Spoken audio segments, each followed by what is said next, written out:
मित्रांनो, आज बघा आपण पाईपलाईन जोडायला आलेलो आहोत आणि हे बघा आपण लीक जोडत आहोत। हे बघा मित्रांनो, इथे पहिलं पण लीक जोडलेले होते आणि परत ते लीक झालेलं आहे, बघू शकता तुम्ही। आपण याला हे बघा मित्रांनो, आपण आता पाईपलाईन खोदली आहे। इथे पहिले लीक होते ते जोडलेले होते, परंतु आता परत ते लीक झालेले आहे।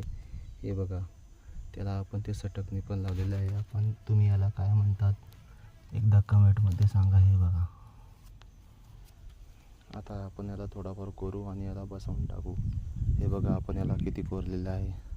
हे मी एकटा कोरलेला आहे आणि आपण इकडे पाणी पण काढलेलं होते, कारण इथे पाईप लीक झाल्यामुळे खूप पाणी साठवलेले होते।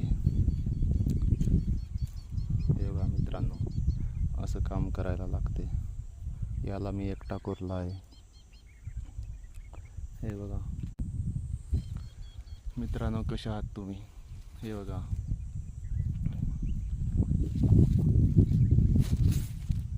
मित्रांनो, चॅनलवरती नवीन आला असेल तर चॅनलला सबस्क्राईब करून घ्या। धन्यवाद।